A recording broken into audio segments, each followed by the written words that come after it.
సాధారణంగా అందరికీ వచ్చే ఒక సందేహం, శివుడు గొప్ప లేక విష్ణువు గొప్ప అనే సందేహం లోకంలో కలుగుతూనే ఉంటుంది.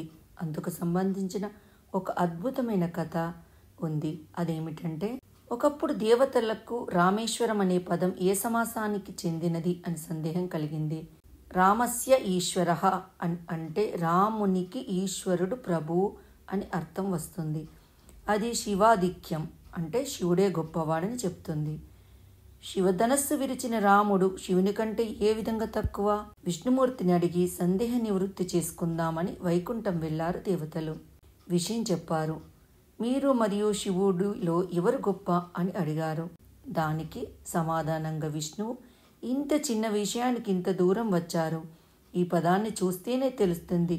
రామస్య ఈశ్వరః, ఈశ్వరుడే రామునికి అధికారి, నాకంటే శివుడే గొప్పవాడు అని అన్నాడు విష్ణువు. ఈ విష్ణువు వినయంతోనో అహంభావం ఉండకూడదనే ఉద్దేశంతోనో మొహమాటంతోనో ఇలా చెప్పి ఉంటాడు అని దేవతలు భావించి తమ సందేహ నివృత్తి కోసం కైలాసానికి బయలుదేరారు.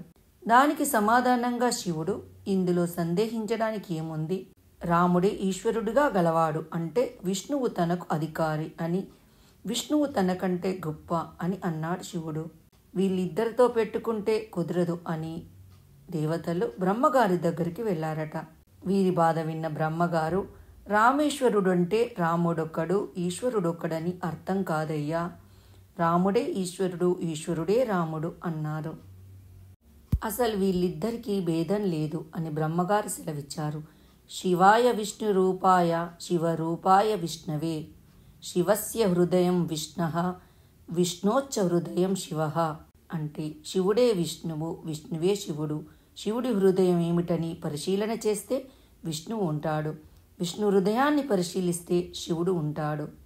అందుకే శాస్త్రం శివుణ్ణి దూషిస్తే అది విష్ణువుకు కోపం కలిగిస్తుందట, విష్ణువును దూషిస్తే వారు శివుని ఆగ్రహానికి లోనవుతారని చెప్తుంది.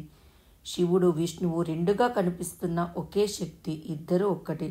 శివుడు నిత్యం కళ్ళు మూసుకొని విష్ణువును ధ్యానిస్తే విష్ణువు నిత్యం శివనామస్మరణ చేస్తాడు. వారిద్దరిని కలలో కూడా వేరుగా భావించరాదు.